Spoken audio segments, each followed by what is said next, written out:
Hi, my name is Beer, and let's start with tiny and tall. This is a very well done, classic yet modern point-and-click adventure inspired by legendary LucasArts games. Here you will dive into the story that revolves around two behaviorally competent and charmingly inept blacksmiths. They find themselves contractually bound to the Norse gods and have to explore this beautifully drawn handcrafted world to find unusual and magical objects. But alas, while they look for these ingredients, the sinister Loki, the trickster god, has his own plans to deal with the fellas. So here you will have to solve puzzles, talk to interesting characters, and live in a world of epic Norse legends. Everything is awesome about this game except one thing. It is called Part 1, but 6 years have passed and Part 2 is nowhere to be seen. Well, let's hope the author is still alive. Or something. Kingdoms of Amalur: Re-Reckoning. The game was released in 2012, but 10 years later it was remastered and sold, you know the drill, as a new game with a price of a new game. Everyone was raging, but now it's not a problem anymore. On various sales you can get it with 60 or 70% discount. The game itself is designed by the Elder Scrolls Oblivion lead designer Ken Rolston and set in a world with a lore of 10,000 years of fiction created by New York Times bestselling author R.A. Salvatore, or however his name is pronounced. I don't know him, but he is obviously very good. So this is a huge open world game, although be warned that some players sometimes encounter game-breaking bugs. I literally read that in a comment that was written a few months ago. It's not old news or something, keeping the age of the game in mind. Anyway, the game itself is really good, so you may want to risk it. The Eternal Cylinder. You know how we are always whining about all the games being the same? All the games copy other games, and then some copies become even more popular than the originals, and then everyone is copying the copies until the cycle repeats itself. Yeah, that's not the case with the Eternal Cylinder. I doubt that I have seen anything like this. The game is obviously inspired by some crazy artist or made by one, so he will control this cute creature and wander around with various tasks. But the true meaning of this game lies in its name. An enormous rolling cylinder is approaching, and you, along with everything around, are its pizza dough. It is a mobile megastructure of unknown origin. It has destroyed and absorbed countless civilizations over the billions of years of its existence, and will do the same to you and your land. It can be delayed, but it has never been truly stopped. Well, maybe bigger being can stop it. What do you mean by bigger being? I'm talking about your mama. Oh, shut up. So I guess if you fail, everyone will die. Game has very positive reviews and it's really underrated. Also, the soundtrack is free to download. That is not what you see every day in this greedy world, that's for sure. Dawn of Man. This is a nice city-building game where you control some ancient people, hunt mighty mammoths, gather various herbs, and build Stonehenges. Although, what is the meaning of them? The game also has great AI. Not as great as a Skynet, but that is nice because Dawn of Man will fail if it tries to conquer the real world. Although we never know what simple AI is plotting against us. We will never know until it's too late. The biggest flaw of the game, in my opinion, is the game's color palette. Boring greenish-brownish tones everywhere can be really hard to the eye, and the game itself is focused on survival and not war, so keep that in mind if you like to wage battles. Of course, there are some war elements. You have to defend your settlements from various raider scum, but that's almost it. Mutant Year Zero: Road to Eden.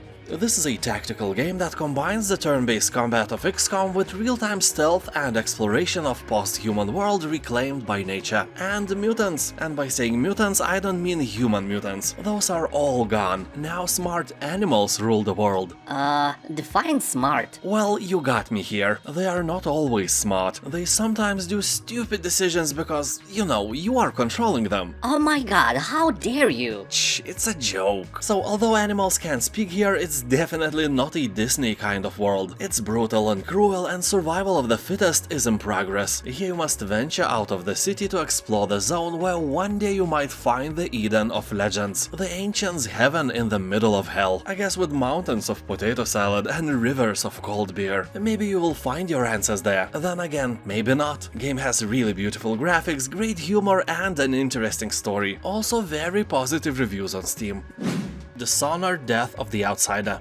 Here you are, a supernatural assassin with one important mission. You have to kill a godlike figure called the Outsider. As you can imagine, killing someone who is actually godlike is not an easy job even for a supernatural assassin. You'll have to journey deep into the underbelly of the city, where you will unravel some of the lost secrets. Along the way you will infiltrate underground fight clubs and black magic cults, and then retrieve... Yeah, the rest of the game's description is plain spoilers on Steam, avoid reading it. Anyway, as you hunt down the Outsider, you will face off against a new cast of enemies along the way. Armed with your weapons, gadgets and abilities, you will have to take down deadly foes by accepting contracts to find and eliminate optional targets throughout your mission. So you are an actual hitman here, well, hitwoman more accurately, and the game has a very positive review score on Steam, so it's obviously not a bad game. A Plague Tale: Innocence. Here you'll take control of young Amisha and her little brother Hugo in a journey through the darkest hours of history. Haunted by Inquisition soldiers and surrounded by unstoppable swarms of rats, you will struggle to survive against overwhelming odds. Dead, rotten bodies lay everywhere, and rats, oh, those creatures can and will eat anyone alive who does not carry a light source. As I always say, this is a bit unbelievable. Unbelievable. You know, rats are no vampires. I used to own one, it liked bathing in the sun rays. Well, what if those are vampire rats? I never actually thought about that. Anyway, keep in mind that the atmosphere here is grim and dark, so if you are a sensitive person, it may prove a challenge to play. Game tend to pull the ropes of emotion, and if you let your guard down and allow it to do its dark job, it will control you like a puppet. But in general, all that darkness is cool and original, keeping in mind all those airy fairy unicorn games people are used to play these days. Warpips. This is a quick-to-learn but also very fun tower defense strategy game. You will deploy the right composition of soldiers, tanks, helicopters and planes, compose the best army, research the right tech and overwhelm your puny, pathetic enemy. Although the game may look like a multiplayer thing, it is absolutely a single-player experience made entirely for your personal pleasure. As developers say, if you buy the game, you get the game. No pay-to-win elements, no microtransactions and no pineapple in potato salad. It's a solid game with randomly generated battles that are different every time you play. People on Steam are saying that Warpips is a great relaxing game where you don't want to dive deep in some complicated story and just want to brainlessly push buttons. Banishers, Ghosts of New Eden. Despite the fact that this is a single-player game, here you will play as a ghost hunter couple who vow to protect the living from the threat of lingering ghosts and specters. In a disastrous last mission, the woman was fatally wounded, becoming one of the spirits. So in the haunted wilds of North America, the couple desperately searches for a way to liberate her from the curse. Basically, the game copies the main aspect of The Witcher. You hunt monsters as your main profession, although the gameplay is more similar to God of War. So in the process, you will immerse yourself in a beautiful story between two fated lovers. As witches, banishers, you will enter the lives of simple communities and solve haunting cases in a mythical, lore-rich world plagued with supernatural creatures and ancient secrets. Sounds cool, and the general public mainly agrees by giving it above 80% positive review score. Aliens Fireteam Elite.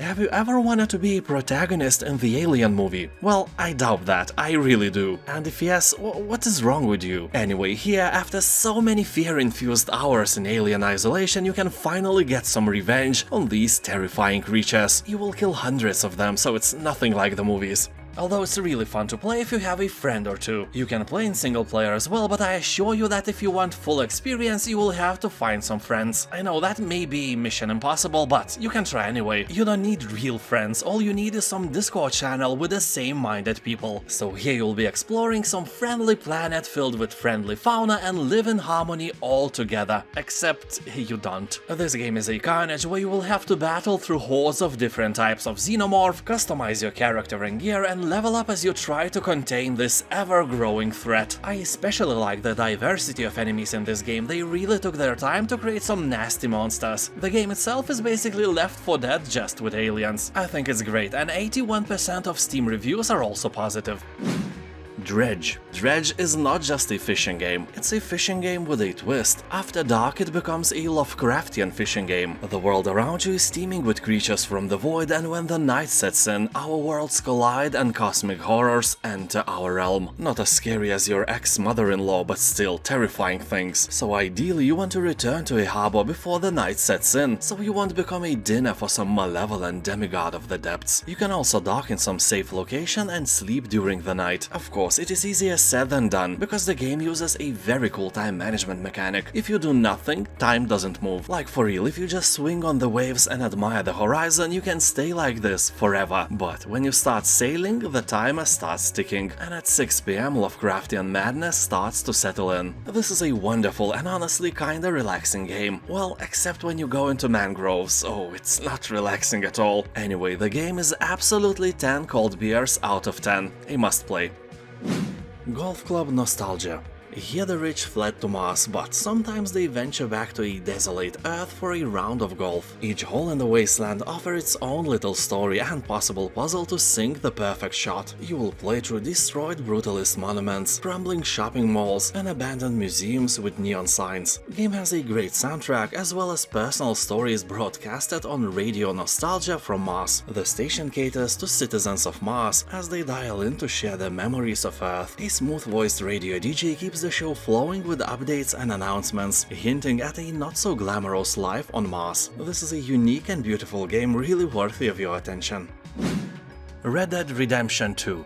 Here you are an outlaw on the run, with federal agents and the best bounty hunters in the nation massing on your heels. You and your gang must rob, steal and fight your way across the heartland of America in order to survive. Well, the main story is all about that, but honestly all you will do here is free ride your horse all over the map, do casual quests for the NPCs you encounter, and will be occasionally killed by a bear. There is an urban myth that if you stay completely still in the game, the bear will leave you alone. I never tested that. I usually panic, shoot the bear to the leg or a butt, and, you know, then I die. This game is serious, but it doesn't take itself too seriously. It's full of really funny unexpected events and situations. On the other hand, the story is decent and some of your actions have serious consequences. Like, you know, shooting a bear to a butt will have consequences of your death. Main story will take about 50 hours from your boring life, and all the online content can take 10 times more. You know, those are the same creators as of GTA games. They really know how to pin your attention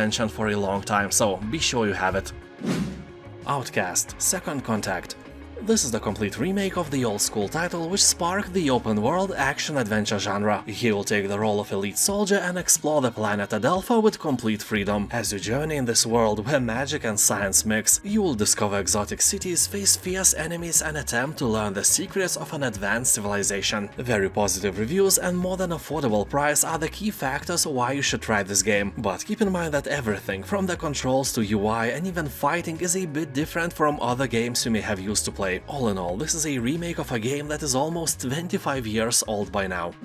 The Talos Principle 2. The first part of the game is a legendary title among all puzzle lovers, and so it seems the sequel is meant for glory as well. You know, more than 90% of positive review score is an achievement many games never live to see. So here, born into a new world where biological humanity is extinct but human culture lives on a city of robots, you find yourself in a mind-bending adventure involving a mysterious megastructure hiding enormous powers. The more you discover, the more you will be confronted with questions about the nature of the cosmos and the purpose of civilization. You will ask uncomfortable questions like, are you better than humans, or are you moving in the same direction of extinction, and why does potato salad taste so much better with fermented cucumbers instead of pickles? Anyway, the game will break your brain in a good sense and will show you puzzles never seen before.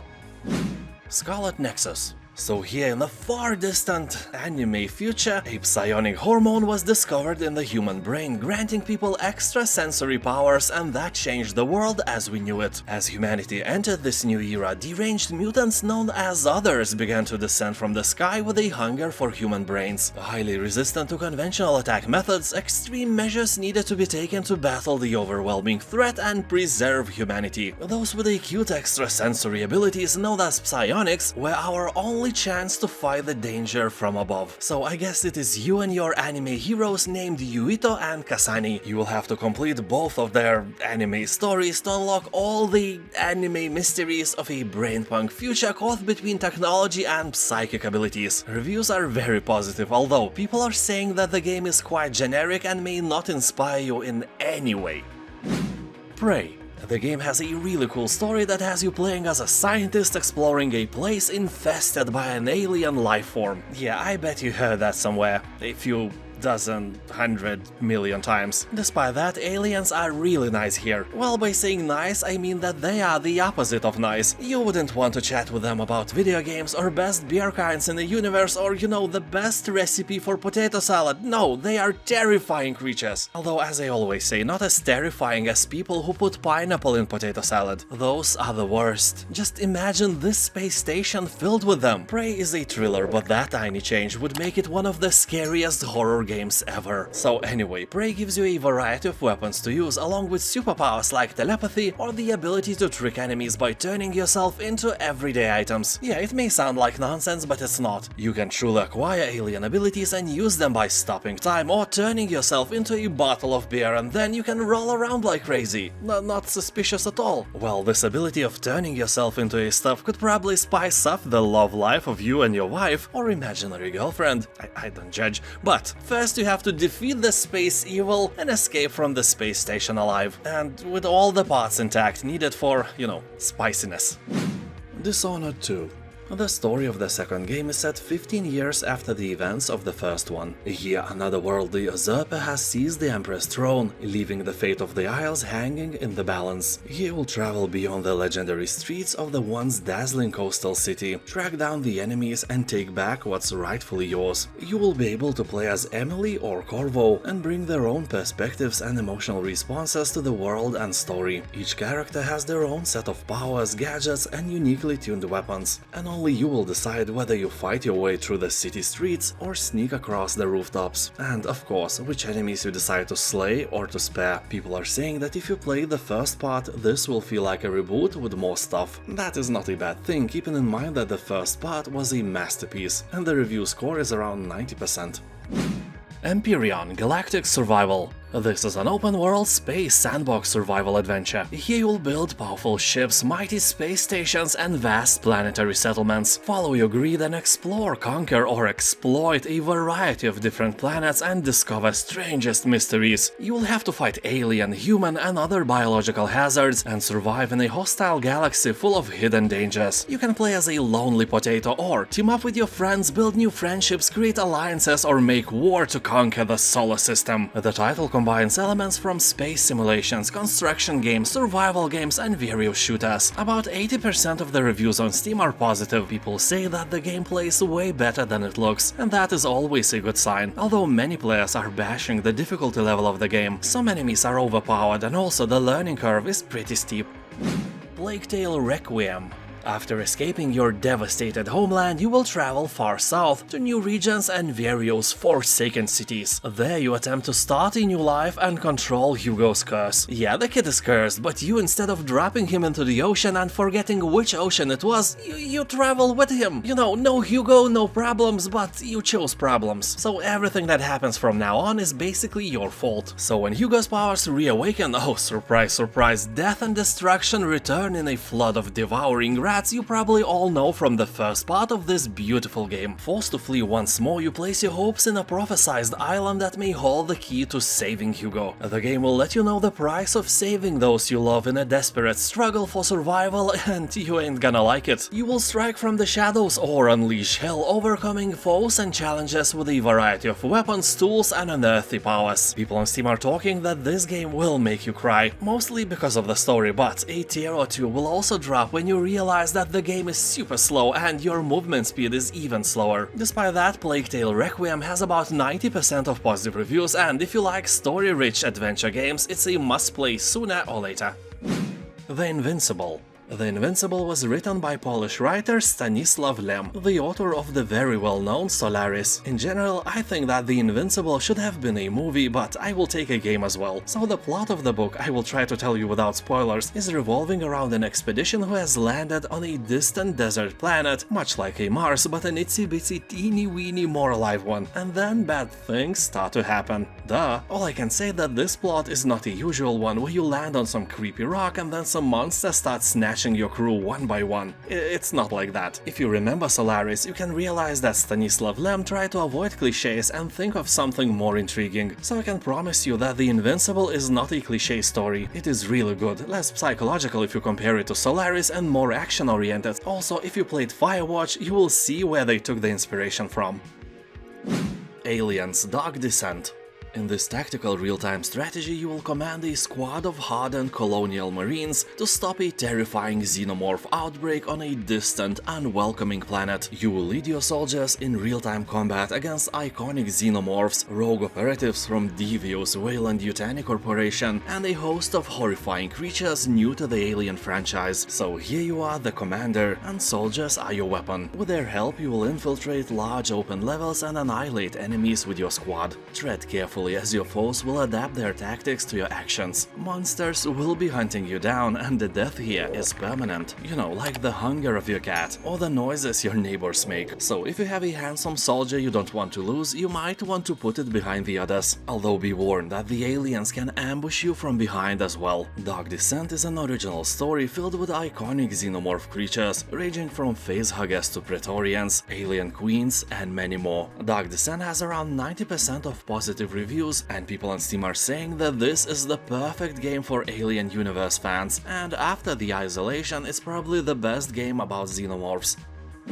Evil West. This is some sweet hack-and-slash action. Here you'll play as a cowboy vampire hunter and, you know, hunt some evil along your way to salvation. Well, probably not. No salvation for you. I just said that because it sounds cool. Here you can battle alone or with a friend as you go through the land engulfed by myths and legends retold within the Wild West universe. You can evolve perks, upgrade your tools and weapons to make even more carnage, and fight through the story-driven campaign to make America free of vampires again. People on Steam are saying that the game is dumb and fun. It has a cheesy plot and cowboys punching vampires with electricity and flamethrowers. That is not what you see every day. What is the actual genre of that? The Surge 2. On the way to Jericho City, your plane is shut down by a mysterious storm and crash lands in the outskirts. You wake up weeks later in a derelict detention facility inside the city. Armor-clad soldiers enforce martial law. Robots are on a rampage and a dark, expanding nanostorm looms over the cityscape. So long story short, everything here wants you dead. But you are not some lame puny peasant, you have your mechanical sword and can beat enemies with it and take their parts and make yourself better in the process. Imagine if you hand wrestle with a coworker you hate, then you win and take his eyes as a prize. Well, that took a dark turn rather quickly, right? Trepang 2.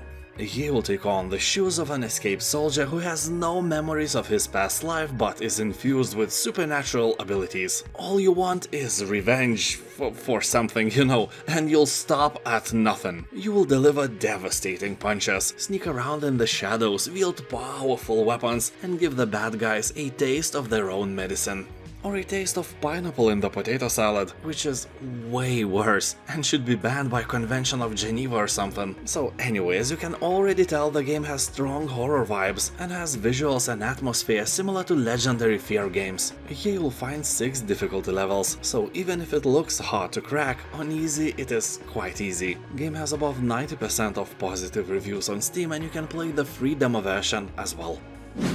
Children of Morta.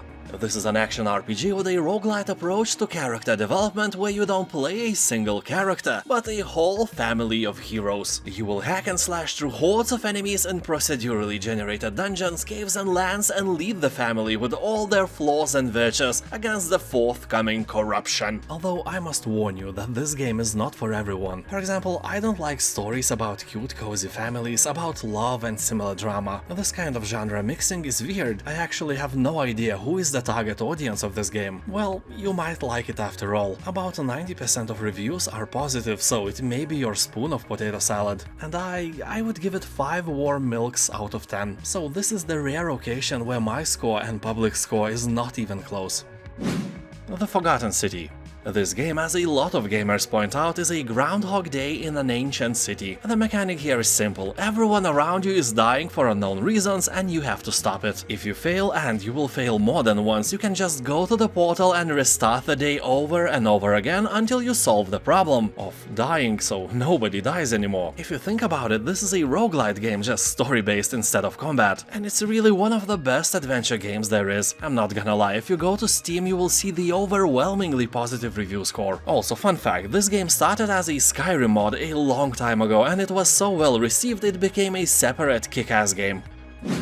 Curse of the Dead Gods. This game is obviously oriented for the fans of Hades, or as one commentator on Steam said, Curse of the Dead Gods plays as Hades and looks like Darkest Dungeon. Honestly, it's a fair comparison. So in this game you will seek untold riches, eternal life and divine powers. It will lead you to this accursed temple, a seemingly infinite labyrinth of bottomless pits, deadly traps and monsters. Well, the rest is self-explanatory. The game also introduces a cool mechanic of unique curses. They influence each attempt, putting a twist on every action. Although keep one thing in mind, you will have to parry a lot, and that Souls-like mechanic sometimes is very annoying. Otherwise, it's a great game. 86% of reviews on Steam are positive. CryoFall.